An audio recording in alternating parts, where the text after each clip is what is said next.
களத்துல இருக்கவங்களை பத்தி பேசுவோம். நம்ம களத்துல இல்லாதவங்க பேசுறோம். அது களத்துல இருக்கிறவங்க ஈரோடு கடப்பாறை களத்துல இருக்கிறவங்கள பத்தி பேசுவோம். களத்துல யார் இருக்கா? கட்சி ஆரம்பிச்சு விக்கிரவாண்டி தேர்தலில் நிக்காம ஏன் பண்ணாரு? கட்சி ஆரம்பிச்சு ஈரோடு கிழக்குல அதே அங்க கடப்பாறை இருந்துச்சு, அங்க வந்து நிக்க வேண்டியது. கடப்பாறை பிறந்த ஊர்ல திமுகவும் நாம் தமிழர் கட்சியும் தானே மோதிச்சு ஈரோடு கிழக்குல. எல்லாரும் போயிட்டாங்களே. இந்தியாவை ஆண்டு கொண்டிருக்க பாரதிய ஜனதா வரல, ஆண்ட அதிமுக வரல. களத்துக்கே வராதவர் களத்தை பத்தி பேசுறதா ரொம்ப நகைச்சுவையா இருக்கு. களத்துக்கு ஏன் வரல? 24 பாராளுமன்ற தேர்தலில் உங்க கொள்கை எதிரியை வீழ்த்த நீங்க எவ்வளவு களத்துக்கு வந்தீங்க? அதெல்லாம் சிரிச்சுட்டு போயிடணும். அப்படியே சிரிச்சுட்டு போயிடணும். ஈரோடு பணம் தரணும்னு சொல்லி எடப்பாடி கூட 5000 ரூபாய் தரணும் அரசுன்னு சொல்லியிருக்காரு. இது பலது நம்ம சொல்லிட்டோம். அவங்க ஆட்சியில் இருக்கும்போது 5000 கொடுக்கணும்னு திமுகவை சொல்வதும், திமுக எதிர்கட்சியா இருக்கும்போது அதிமுக 5000 கொடுக்கணும்னு சொல்றதும் இது வாடிக்கை. இது ஒரு தேசிய அவமானம். இதெல்லாம் ஒரு தேசிய அவமானம். குடிகளை ஒரு அவமானப்படுத்துறது தன்மான இழப்புன்னு நான் நினைக்கிறேன். நீங்க தமிழர்களுக்குன்னு இருக்கிற ஒரே ஒரு பண்டிகை, அவனுடைய தேசிய பண்டிகை பொங்கல் தான். காலம்புறா உழைக்கிறான், ஒரு ஆண்டு முழுக்க உழைக்கிறான். அந்த பண்டிகையை அவன் புடவை எடுத்து இது பண்ணி கரும்பு வாங்கி, காய்கறி வாங்கி, வெல்லம் வாங்கி, இது வாங்கி, அரிசி வாங்கி ஒரு மகிழ்ச்சியா கொண்டாட முடியாத வறுமையில இருக்குது. 1000 ரூபாய் பொங்கல் கொடுக்கணும், 5000 கொடுக்கணும், இலவச வேட்டி சேலை கொடுக்கணும், வெல்லம் கொடுக்கணும், அரிசி கொடுக்கணும், ஒரு முளை கரும்பு கொடுக்கணும், கூடவே ஒரு கயிறும் கொடுக்கணும், தூக்குல போய் தொங்கி சாகிறது. இது ஒரு ஆட்சி, இது ஒரு கேவலம். விளைய வச்ச நெல்லை வீதியில போட்டு முளைக்க விட்டு இப்படி என்ன நீ 1000 500 கொடுத்துக்கிட்டு 5000 கொடுத்துக்கிட்டா? நீ ஒரு மாவட்டம் தோறும் சேமிப்பு கிடங்கு வச்சு அதை கொள்முதல் செஞ்சு பாதுகாக்க முடியாதா? இந்த அரிசி கொடுப்பு எங்க இருந்து கொண்டாருவீங்க? ஆந்திராவில இருந்து. ஏன் அரிசி என்னாச்சு? ஏன் நெல்லை அவிச்சாரிச்சு அரிசியா வராதா? இதெல்லாம் ஒரு கேடுகட்ட ஆட்சி முறை. இதெல்லாம் ஒரு கொடுமையான ஆட்சி முறை. இது நீங்க 50,000 கூட கொடுங்க, அதை பத்தி எனக்கு கவலை கிடையாது.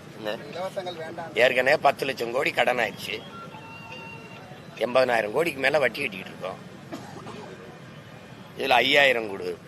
எங்க இருந்து கொடுப்பீங்க? இன்னொரு 50,000 கோடி கடன் வாங்குவீங்க. இந்த கடனை எவன் கட்டுறது?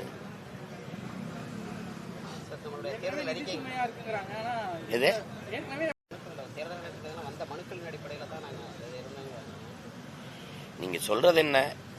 ஒருவர் 2 வாக்க பதிவு செய்யறாரு, 2 இடத்துல வாக்கு வச்சிருக்கிறாரு, அதை கண்டு நீக்கணும். இறந்தவர்களுக்கு இன்னும் வாக்கு இருக்குது, அந்த இறந்தவர்களுக்கு வாக்கு பட்டியலிருந்து நீக்கணும். அவங்க இறப்பு சான்றிதழை ஒப்படைச்சிருப்பாங்க, அதை வச்சு நீக்கி விடணும். இவ்வளவுதானே இது ஒரு எளிய வேலை. அதை விட்டுட்டு மொத்தமாவே நீங்க பதிவு செய்யுங்கன்னு ஒரு குறுகிய காலத்தை கொடுத்து இப்ப அறிவிச்சு வந்திருக்கு. சரி, விடுபட்டிருக்கு, 1 கோடி வாக்கு விடுபட்டிருக்கு, இன்னொரு 6 மாசம் இருக்குன்னா மக்கள் அதை பதிவு வைப்பாங்க. ரொம்ப குறுகிய காலமா இருக்கு. சரி, இப்ப பதிவு பண்றாங்க, அது இருக்குதா இல்லையா? இப்ப சிவகங்கையெல்லாம் என் தம்பி மனைவியும் பதிவு செஞ்சவங்களு உயிரோடு இருக்கும்போதே இறந்தோர் பட்டியல சேர்த்து விட்டீங்க. அதை போய் சண்டை போட்டு மறுபடி ஒரு இடத்துல நம்ம போய் பார்த்தோம், அதை சரி பண்ணிக்கிட்டோம். இப்ப இந்த மாதிரி எத்தனை பேருக்கு வாக்கு விடுபட்டு இருக்கும்? இது அதிகாரத்தினுடைய பொறுப்பற்ற செயலை காட்டு. பொறுப்பற்ற செயல். தன் குடிகளுக்கு கொடுக்க வேண்டிய மதிப்புமிக்க உரிமையவே அது பாதுகாத்து கொடுக்கல அப்படின்னா எவ்வளவு பொறுப்பற்ற செயல். அதான் திரும்ப சொல்றேன். அன்னைக்கு வாக்காளர்கள் தங்களுக்கான ஆட்சியாளர்களை தேர்வு செஞ்சாங்க, இன்னைக்கு ஆட்சியாளர்கள் தங்களுக்கான வாக்காளரை தேர்வு செய்யறாங்க. அதான் கொடுமையா இருக்கு. அத களத்துல இருக்கிறவங்க களத்துல இருக்கிறவங்களை பத்தி பேசுவோம். களத்துல யார் இருக்கா? கட்சி ஆரம்பிச்சு விக்கிரவாண்டி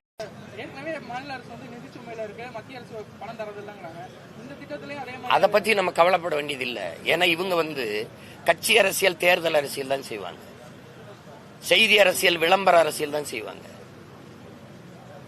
இவங்க சேவை அரசியல், செயல் அரசியல் தெரியாது. மக்கள் அரசியலுக்கு வரமாட்டாங்க. அதனால கடனை வாங்கி அந்த நேரத்தில் அந்த தேவையை இப்ப காசை கொடுத்து தேர்தல் வரும்போது அந்த வாக்கை வாங்கிட்டு பதவிக்கு வந்துருவாங்க. மறுபடியும் அடுத்த தேர்தலை எப்படி செய்யறது? குடும்ப தலைவிக்கு 1000 கொடுத்தோம், சரி இன்னொரு 500 கொடுத்தா அந்த வாக்கை நம்மளை தக்க வச்சுக்கலாம். இதைத்தான் சிந்திப்பாங்க. ஒரு தாயை வந்து ஒரு குடும்பத்தின் தலைவியை ஒரு நாளைக்கு 30 ரூபா கூட சம்பாதிக்க முடியாது. ஒரு இட்லியின் விலை 30 ரூபா. ஒரு இட்லிக்காக சம்பாதிக்க முடியாது. இந்த நாட்டை எவ்வளவு தூரத்துக்கு எடுத்துக்கிட்டு போவீங்க? நீ 180 லட்சம் 86 லட்சம் கோடி கடன் வந்துட்டு இந்தியாவுக்கு. இவன் 10 லட்சம் கோடி கடன் வந்துச்சு ஒரு மாநிலத்துக்கு. எங்க போய் நிறுத்துவீங்க கடைசியா? நீ கடன் வாங்கி கையெழுத்து போடுறதுனால அவன் வந்து இந்த மீத்தேன் எடுக்கிறேன், ஈத்தேன் எடுக்கிறேன், உன் மலையை வெட்டுறேன், மணலை வெட்டுறேன், நிலக்கரி எடுக்கிறேன், நீ தடுக்க முடியல. பள்ளி கூட நீங்க கட்டினீல. நாட்டினுடைய செல்வத்திலே ஆக சிறந்த செல்வம் அறிவு செல்வம்.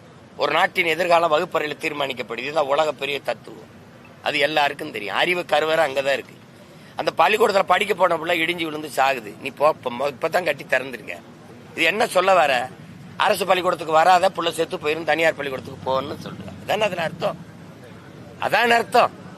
படிக்கிற புள்ள உட்கார்ந்து படிக்கிற பள்ளிக்கூடத்தை இந்த லட்சணத்துல கட்டிட்டு நீ எதுக்கு பறக்கிறதுக்கு 5000 கோடி 2000 கோடி 3000 கோடி 500 ஏக்கர் 1000 ஏக்கர் எடுத்து இப்ப திருச்சியில இந்த இருந்த விண்ணூர்தி நிலையத்துல நீங்க எல்லாம் இருக்கிறீங்க, நல்லா படிச்ச பிள்ளை. ஏதாவது பிரச்சனை இருந்ததா?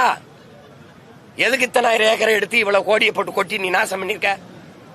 நான் உள்ள போனேன், வண்டி நினைச்சு ஏறி போயிட்டேன். இப்ப இந்த 3 கிலோமீட்டர் நடந்தே விண்ணூர்தி நிலையத்துக்கு விண்ணூர்திக்குள்ள போக வேண்டியது இருக்கு. இந்த உலகத்துல வேணாது மூளைங்கிற உறுப்பு இருக்கிற செய்வானா? பைத்தியக்காரன் கூட இந்த மாதிரி வேலையை செய்ய மாட்டான்.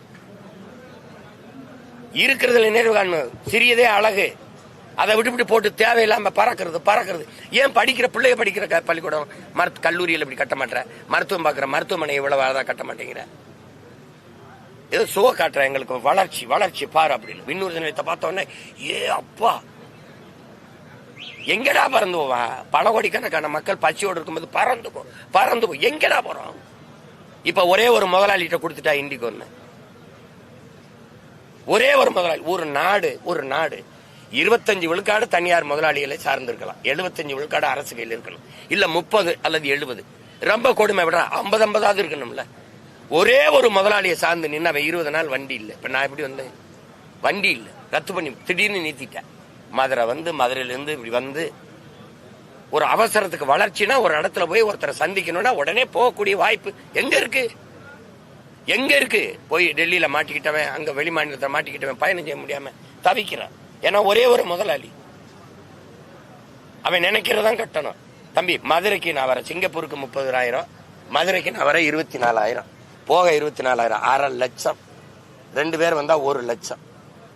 ஒரு எவ்வளவு உழைப்பாளி இருந்தா எவ்வளவு இருந்தாலும் ஒரு மாசம் வருவாயே 1 லட்சம் தான். அப்ப அவசரத்துக்கு எப்படி பயணிக்கிறது? இது எங்கிட்ட நீ வளர்ச்சின்னு கட்டமைக்கிற? ஒரு முதலாளியினுடைய வளர்ச்சி அவன் என்ன நீ சொல்லிட்டா? எதுக்கு இந்த பிரச்சனை வருது? விண்ணூர்தி ஓட்டுநர்கள் 8 மணி நேரம் தான் பணி செய்யணுங்கிற. அதுல அவனுக்கு என்ன அதை ஒத்துக்கிறது இல்லை. ஏன்னா 8 மணி நேரம்னா இவனுக்கு ஓய்வு கொடுத்துட்டு அடுத்து ஓட்டுறதுக்கு வேற ஒரு விமான ஓட்டியை கொண்டு வரணும், ஒரு பைலட்டை கொண்டு வரணும், அவனுக்கு தனியா சம்பளம் கொடுக்கணும். அப்ப எப்படி இருக்கு? அதனால அவன் ஒத்துக்க மாட்டான். ஒரு ஈரோட கடப்பாறைன்னா யார சொல்றாருன்னு உங்களுக்கு தெரியாமையா கேக்குறீங்க? ஈரோட்டு கடப்பாறை அதெல்லாம் தம்பி, அதெல்லாம் துருப்பிடிச்சு பழைய இரும்பு பேரிச்சம்பளத்துக்கு போட்டாச்சு. நீங்க போய் கடப்பாறை இன்னும் கம்பி எல்லாம் சொல்லிட்டு என்னடா? துருப்பிடிச்சு பழைய இரும்பு பாத்திரங்களுக்கு பேரிச்சம்பளம்னு தூக்கி போட்டாச்சு. இதெல்லாம் வேற ஏதாவது உருப்படியா கேளுங்க. காலையிலே